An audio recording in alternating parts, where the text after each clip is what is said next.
A church full of grace. The News Church.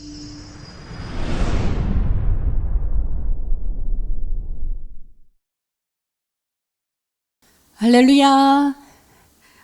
주일 예배에 함께 나오신 성전에 달려오신 저와 여러분 주 예수 그리스도의 이름으로 축복합니다. 지금 밖에 날씨가 너무 더워요. 잠깐 이렇게 보니까 30도가 넘는 기온인 것 같아요. 햇빛은 쨍쨍 내리찝니다. 예. 근데 우리가 오면서 덥다 그래서 이렇게 상황만을 고스란히 우리가 느끼면서 참 너무 더워서 불쾌감도 느끼고, 예, 교회 오시는데 많이 힘드셨을 것으로 봅니다. 그러나 우리가 참 생각하기 나름이죠. 저는 밖에 그 뜨거운 태양과 높은 기온을 느끼면서 저는 이러한 성령님이 이렇게 생각을 바꿔주셨어요. 지금 성전으로, 주님을 만나러 성전으로 달려온 나의 중심을 주님께서 받아주셔서 내가 정말로 예배를 온전하고 깨끗하게 그렇게 주님 앞에 온전히 드리기 위해서 뜨거운 기온으로 나의 죄를 불사르는 거구나. 나의 죄를 사르고 계신 그러한 주님, 그러기에 지금 기온이 태양빛에 쬐어지는 그런 기온이 내게 뜨겁게 느껴지는구나. 이러니까 참 그 죄에 대해서 자유하고 기쁘게 이렇게 성전에 왔습니다. 여러분들도 그렇게 조금 생각을 바꿔셔서 정말 축복의 길로 이르는 여러분 다 되시길 주님의 이름으로 축원합니다. 그래서 하나님께서 저와 여러분을 이렇게 다시 회복시켜 주실 것입니다. 잃어버렸던 것들을 반드시 다시 찾게 하실 줄 믿습니다. 자, 그렇다고 해서 여러분 현재의 삶에 만족하고 계신가요? 걱정이나 두려움이 전혀 없고 궁핍함이나 불만도 전혀 없으신가 묻고 싶습니다. 자, 사람들을 보면 외부적으로 볼 때 사회에서 의사, 박사다, 군대 장교다, 등등 이렇게 명예나 권력을 성취했더라도 그 사람들 가정에 들어가서 그 내부를 이렇게 들여다보면 자녀나 배우자들의 뭔가 문제가 있어요. 그래서 남들에게 드러내기조차 부끄러운 그러한 그러한 가정이 있을 것입니다. 물론 내 자녀가 열심히 공부해서 성실하게 지냈던 그렇게 부모의 자랑거리가 되는 성공한 가정도 있어요. 물론. 그리고 연애를 하던 남녀가 부모의 반대에도 불구하고 조건을 따지지 않고 단 사랑 하나로만 결혼하는 그러한 순애보 커플들도 있습니다.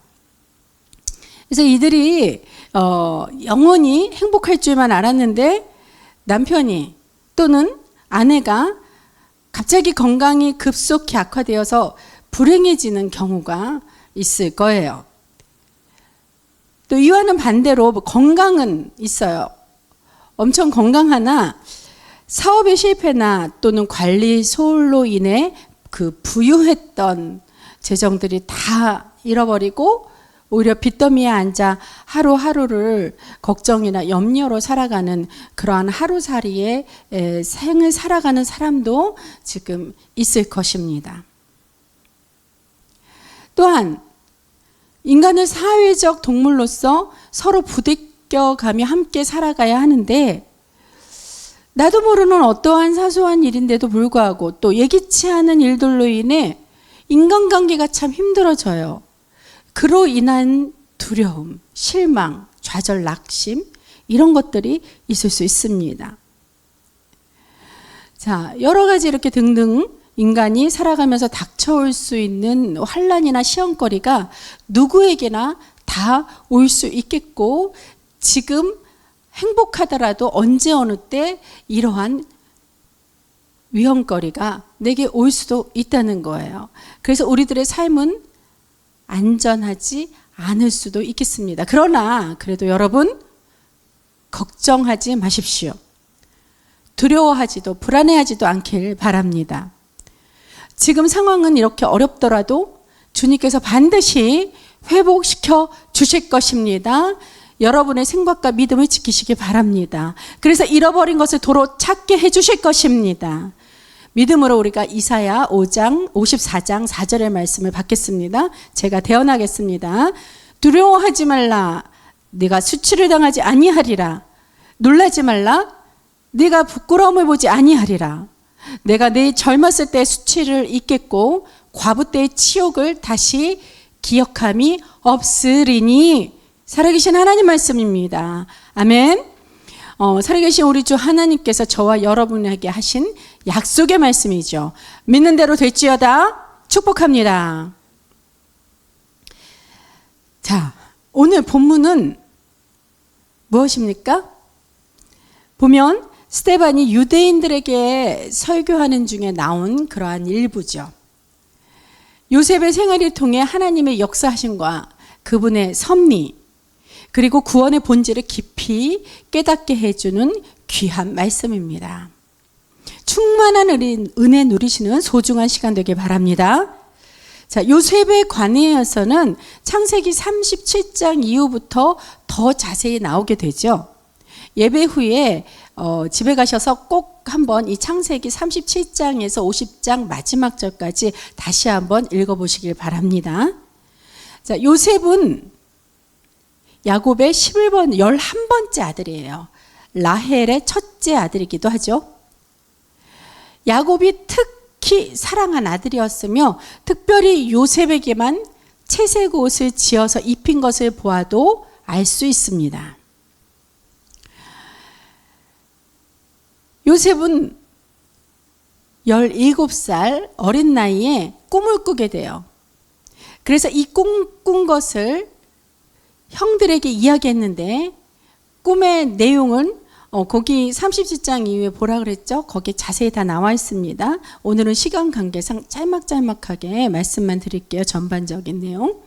이 꿈의 내용이 뭐였냐면 결국은 요셉이 형들보다 높은 위치에 있을 것이라는 그 상징적인 꿈의 내용입니다. 야곱의 사랑을 독차지했던 터라 그렇지 않아도 형들이 미워하고 있었는데 이러한 꿈을 형들이 듣게 되니 또 아버지의 사랑도 독차지하게 되니 이러한 것들 때문에 형들의 질투를 불러 일으켰던 것입니다. 그래서 형들은 급기야 요셉을 종으로 팔아 넘겼어요.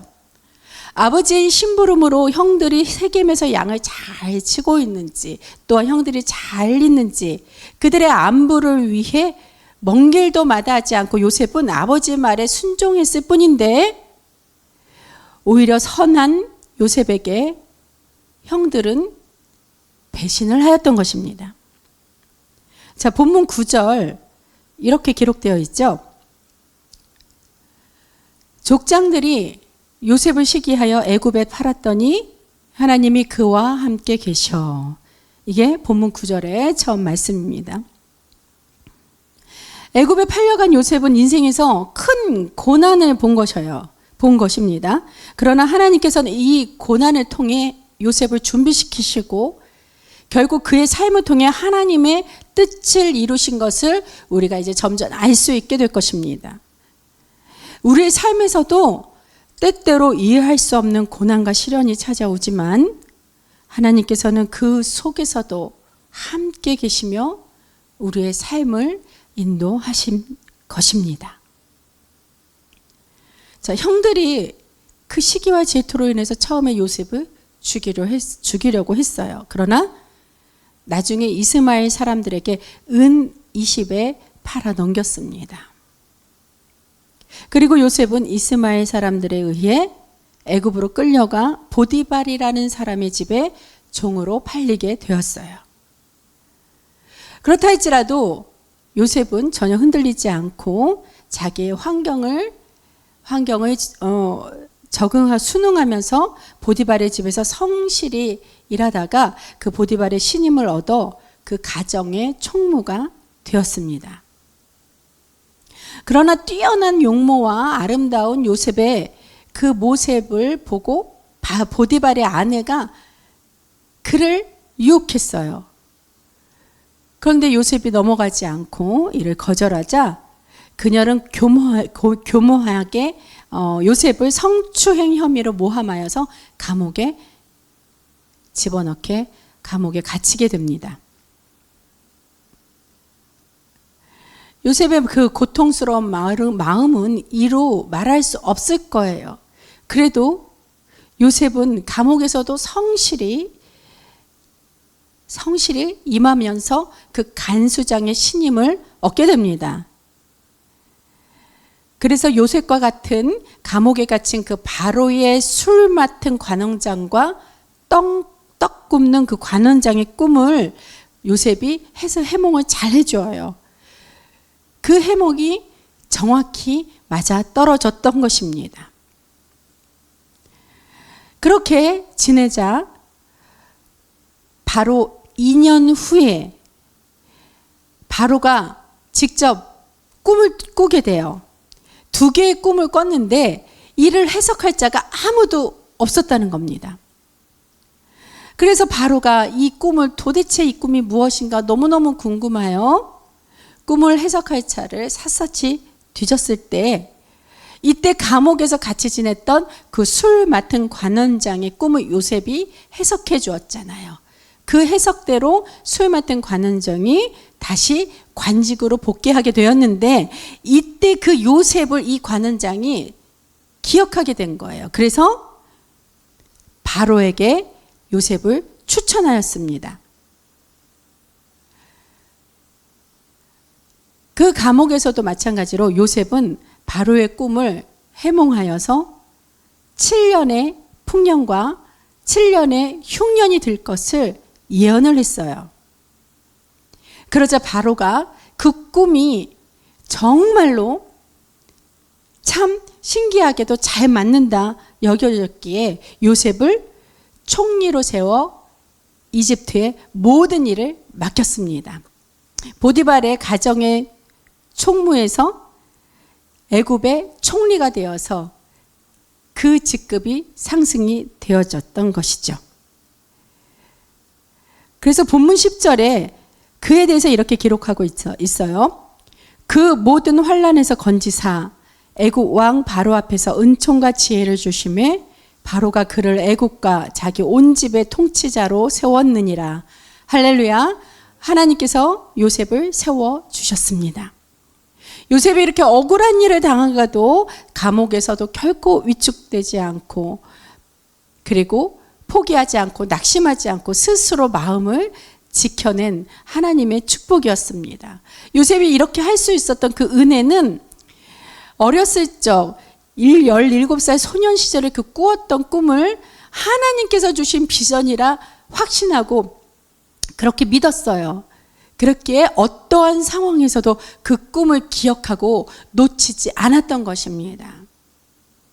이는 우리가 겪는 그 고난과 역경 속에서도 반드시 하나님께서 우리와 함께 하시며 우리를 도우시고 인도하신다는 확신을 줍니다. 고난은 하나님의 섭리 가운데 우리를 더 큰 목적을 위해 준비시키시는 과정인 줄 믿습니다. 즉 고난이 축복입니다. 그러기에 지금 고난이 있을지라도 먼저 저와 여러분이 믿음으로 감사한다면 고난은 곧 사라지고 하나님의 계획이 여러분들의 그 감사한 마음의 바탕으로 말미암아 곧 당겨진 빠른 회복이 있을 줄 믿습니다. 자, 애굽에서 7년의 흉년이 닥쳤어요. 요셉이 꿈을 해몽한 대로 진짜 7년의 흉년이 닥쳤다는 겁니다. 그러니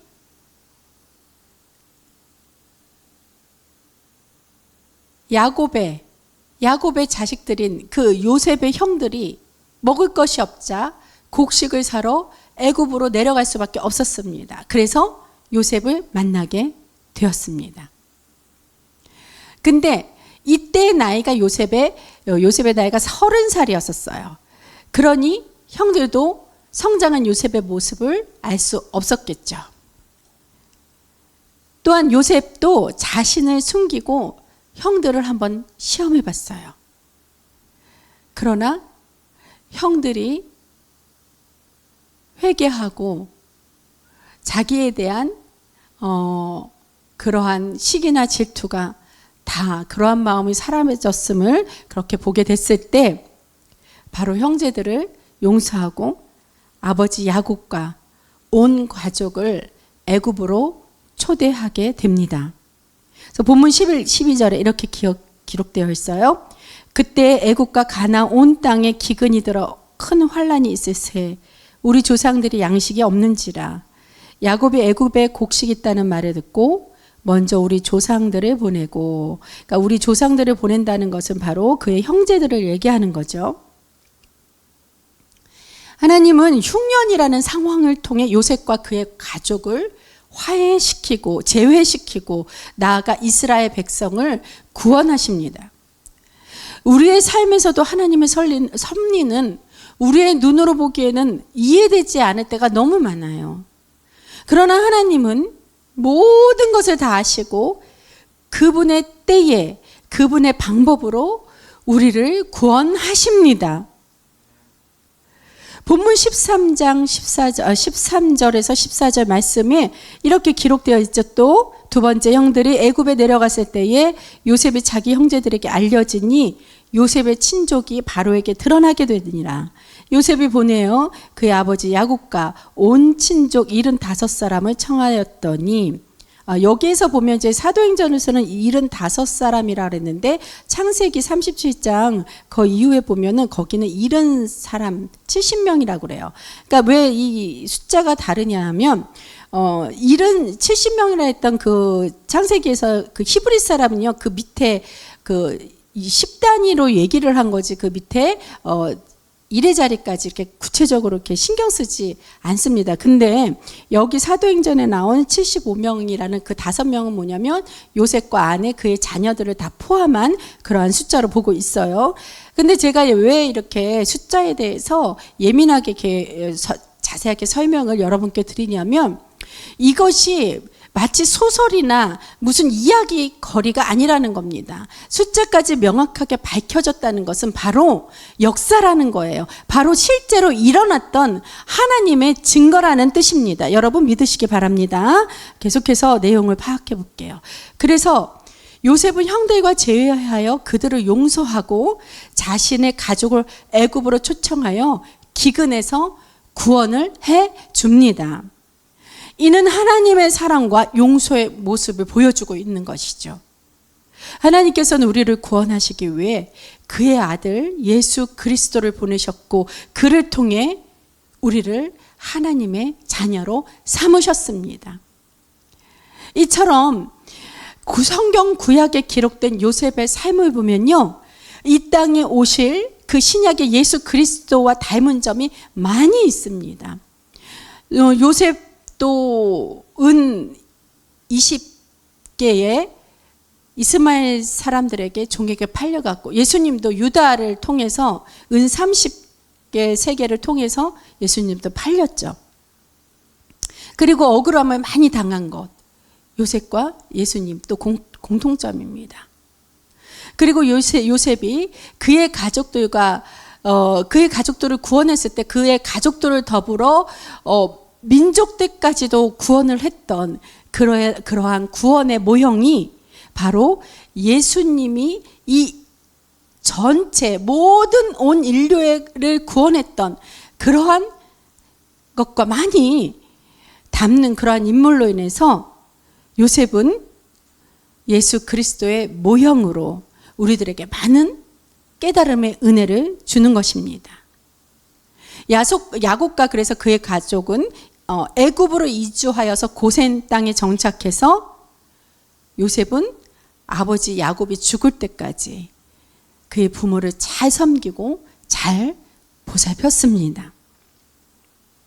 그래서 본문의 말씀의 결론이 15장 15절 16절 말씀이에요. 야곱이 애굽으로 내려가 거기서 죽고 우리 조상들도 거기서 죽고 세겜으로 옮겨져 아브라함이 세겜의 하몰 자손에게서 은으로 값주고 산 무덤에 장사되니라. 이 요셉의 이야기는 하나님의 섭리와 구원의 역사 속에서 아주 중요한 역할을 합니다. 요셉을 통해 하나님께서는 이스라엘 민족을 구원하시고 그들의 역사를 계속해서 이어가게 하십니다. 오늘날 우리도 하나님의 섭리 속에서 그의 계획에 따라 살아가고 있음을 기억하십시다. 창세기 39장 23절 후반을 보면요, 이렇게 요셉에 대해 기록하고 계셨어요. 여호와께서 요셉과 함께 하심으로 그를 범사에 형통하게 하셨다. 할렐루야. 형통함의 축복은 최고의 은혜입니다. 이 하나님의 최고의 은혜를 받을 수 있었던 요셉은 어떠한 사람이었습니까? 요셉은 좋은 환경과 아버지의 사랑 속에 살았어도 시기와 질투 속에 형들을 통해 고난을 당했어요. 그리고 빼어나고 아름다운 그 용모 타체에 보디발의 아내를 통해 모함을 받고 억울함을 당했었습니다. 그러나 그는 하나님의 용서와 화해의 역사를 보여주는 데 쓰임받아 하나님께 영광이 되는 삶을 살게 됩니다. 하나님께서 이러한 영광을 위해 왜 요셉을 사용하셨을까요? 하나님이 요셉을 택하여서 그렇게 사용하신 이유가 바로 창세기 45장 5절에 있는 것입니다. 요셉이 한 말이에요. 그 말을 보면 잘 알 수 있겠죠? 어떻게 얘기했습니까? 창세기 45장 5절, 당신들이 나를 이곳에 팔았다고 해서 근심하지 마소서, 한탄하지 마소서. 하나님의 생명을 구원하시려고 나를 당신들보다 먼저 보내셨나이다. 아멘. 진짜 요셉은 사람이 아닌 것 같아요. 사람이라면 이렇게 억울함을 당하고 미움을 받고 자기를 죽이려고 했던 그 형제들에게 어떻게 이렇게 얘기할 수가 있었을까요? 요셉은 이들 형제들의 육적인 가운데 같이 육에 있지 않았던 것입니다. 하나님의 구원하심과 하나님의 사랑과 자비 안에 늘 그 안에 있었던 거예요. 하나님이 나와 함께 하시고 오직 나를 구원하시고 나를 사랑하시고 아버지의 사랑을 통해서 나를 사랑하신 것을 깨달았던 사람이고, 그리고 그러한 사랑받은 자, 그러한 사랑의 은혜를 반드시 하나님에게 뭔가 내가 영광을 드리기 위해 쓰임 받아야겠다는 그러한 꿈의 비전을 놓치지 않았던 요셉이기 때문에 그 요셉의 겸손과 믿음이 하나님께서 이루시는 섭리를 통해 하나님의 영광을 위해 쓰임 받을 수 있었던 것입니다. 겸손과 믿음은 예수님의 용서와 사랑에서 비롯된 것입니다. 사랑은 용서로부터 시작됩니다. 그래서 진정한 용서는 우리의 죄를 대속시키기 위한 그리스도 예수 십자가의 사랑인 줄로 믿습니다. 우리도 용서하기 위해 자기 십자가에 나를 못 박아야 하는 것입니다. 나를 부정하고 나의 자아를 십자가에 못 박아야 합니다. 나를 부정하고 나의 자존심을 십자가에 못 박아야 합니다.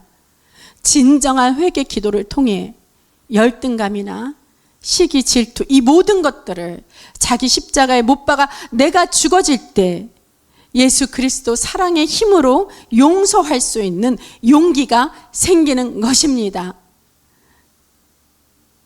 여기에서 용서의 대상은 두 가지 종류가 있어요. 하나는 내가 나를 용서하는 것이고, 또 다른 하나는 내가 상대방인 다른 사람을 용서하는 것입니다. 자, 우선적으로 먼저 내가 나를 용서해야 하는데, 만약에 내가 나를 용서하지 못한다면 그 용서하지 못했던 여러 가지 나에 대해 관한 그 일들, 나에 대한 생각에 그 내 안에 쓴뿌리들로 인해 그 쓴뿌리들이 나도 모르는 사람의 사이에 바깥으로 영향력이 펼쳐져요. 그러니 정말 나와 가까이 있는 그 사랑하는 사람에게 나도 모르는 사람 사이에 상처를 주게 되고, 그로 인해 사랑해야 할 대상에게 오히려 그를 힘들게 만들게 되는 그 원인이 될 수 있습니다. 그러므로 나를 용서해야 내 안에 있는 그 쓴뿌리들이 뽑히고 제거되게 됩니다. 심령의 쓴뿌리들이 모두 제거되어야 비로소 나를 사랑하게 돼요. 그 사랑이 나의 죄를 대속하신 그리스도 십자가 사랑에서부터 온 것임을 깨닫게 되는 것입니다. 그때 비로소 깨닫게 돼요. 그래서 그 사랑으로 내가 다른 사람도 용서해야 그것이 참 사랑이 되는 것입니다. 어릴 때부터 야곱을 통해 하나님의 사랑을 받고 자란 요셉은 그 사랑으로 형제를 용서할 수 있었고, 그 삶의 과정 가운데 하나님의 섭리를 믿음으로 확신했기에 모든 가족을 구원하고 더 나아가 민족을 구원하는 데 기초가 되는데 쓰임을 받게 된 것입니다. 삶의 과정 가운데 고난과 역경이 있었지만 하나님이 주신 꿈을 소중히 간직하면서 그 꿈을 이뤄주실 견고한 믿음과 오직 이루실 일은 우리 여호와 하나님이라는 그 겸손함이 잃어버린 가족을 찾게 하시고 요셉을 회복해 하신 은혜인 줄 믿습니다. 주님이 가르쳐 주신 기도문에 이런 내용이 있어요. 우리가 우리에게 죄 지은 자를 사하여 준 것 같이 우리의 죄를 사하여 주옵시고. 우리가 우리에게 죄 지은 자를 내가 용서한 것 같이 하나님 우리의 죄, 나의 죄를 사하여 주옵소서. 이렇게 주님이 기도를 가르쳐 주신 것입니다. 우리가 먼저 용서해야 하나님도 나를 용서하신다는 것입니다. 하나님은 저와 여러분을 용서하시는데 우리가 나 자신이나 다른 사람을 용서하지 못한다면 사단의 위험에 빠지기 쉽기 때문에 하나님은 다른 사람들을 용서하라 하시는 것입니다. 이어서 주기도문에 우리를 시험에 들게 하지 마시옵고 다만 악에서 구하시옵소서. 바로 이 내용이 뒤따라오는 거 아니겠습니까? 우리는 사단의 시험에 휘말려들지 말아야 합니다. 요셉도 사단의 시험에 빠지지 않았습니다. 하나님이 허락하셔서 꿈을 이루게 하실 때 형제들과 화해하고 온 가족을 애굽으로 초대합니다. 이는 우리가 다른 사람들과의 관계에서 갈등을 겪을 때 요셉의 모습을 본받아 우리도 화해와 용서의 길을 선택해야 합니다. 화해와 용서야말로 하나님의 사랑을 세상에 드러내는 가장 중요한 방법이기 때문입니다. 제가 케냐의 마사이족에게 선교를 하시는 안찬호 선교사님에 대한 그 이야기 한 편 소개하고 이 시간을 마치겠습니다. 그 생명의 삶이란 그 묵상책집을 여러분 많이 아시죠? 거기에 그분에 대한 이야기가 이렇게 실려 있어요. 케냐에서 열심히 선교 사역을 감당하고 있는데 그 지역 국회의원이 선교사님을 고발했다고 합니다. 어떤 내용이었었냐면 이 선교사님은 물이 부족한 마사이족을 위해서 도시에서 끌어온 상수도에 법적 계량기를 자진해서 설치해서 매월 400 내지 500달러가 되는 수도세를 꼬박꼬박 지불하고 있었다고 합니다. 또 사람들이 거기 교통이 많이 불편하잖아요. 그러니까 멀리 떨어져 있는 그 시장까지 가는 그 불편을 덜어주기 위해서 선교회 차량을 이용해 도매값으로 물건을 많이 이렇게 받아다가 단 한 푼의 이윤도 남기지 않고 그대로 마사이족에 되팔아서 그들의 편의를 제공해 주는 그러한 선한 일도 했다고 합니다. 그런데 그 국회의원은 수도세를 왜 자기에게 주지 않고 정부에 내냐 이러면서 트집을 잡았던 거예요. 선교사가 시장에서 물건 떼다가 장사한다고 그렇게 모함하면서 몰아붙여서 그 내용으로 고발을 했다는 것입니다. 선교사는 그런 것이 절대 아니라고 열심히 설명을 해보았지만 결국은 케냐를 떠나라는 추방 선고를 받고 말았습니다. 그래서 마지막 공청회를 열게 되었는데 그 자리에서 그 지방의 도지사를 비롯해서 외무부 차관급 직원까지 7명이 모이게 되었습니다. 그리고 그 국회의원의 고발장을 읽고 난 후에 마지막으로 선교사님께 이의를 제기할 것이 있으면 말을 한번 해보라 이렇게 했습니다. 그러자 선교사님은 너무 답답하고 억울한 그 심정이었지만 차분히 자기의 마음을 가라앉히고 지키며 간단하게 기도를 드렸습니다. 그리고 난 후에 이 선교사님은 영어를 잘 하지 못했어요. 그래서 떠듬떠듬거리는 그 영어로 설명을 하는데 외무부 차관이 선교사님의 말을 중간에 탁 가로막으면서 이런 말을 했습니다. 나는 어린 나이는 물론 할머니가 하는 영어도 모두 이해하는데 이 안 목사가 하는 영어는 내가 한마디도 들을 수가 없겠습니다. 이해할 수가 없어요. 어떻게 이렇게 사람이 영어를 못할 수가 있어요? 근데 이렇게 영어를 못하는 사람이 또 어떻게 사업을 합니까? 그러므로 이 고발장은 모두 다 거짓입니다. 오히려 교회를 세우고 오히려 이분이 학교와 병원을 짓는 등 이 안 목사가 하는 일은 모두 이 케냐 우리나라의 좋은 이름으로 우리가 더 열심히 도와줘야 되지 않겠소? 이 외무부 차관의 이 한마디 이 말이 그동안 해결되지 않고 있던 여러 가지 문제, 즉 예를 들어 비자 문제, 이민국 문제, 또한 자동차 면세 문제 등등 이러한 모든 문제들이 일사천리로 해결되어서 선교의 문이 더 크게 열렸다는 것입니다. 너무나 멋진 하나님이시지 않습니까? 나의 부족과 나의 약함은 아무 문제가 되지 않습니다. 하나님의 모든 지혜와 하나님의 강하심이 이루시는 모든 문제를 이루어 주시고 해결해 주시는 것입니다. 할렐루야.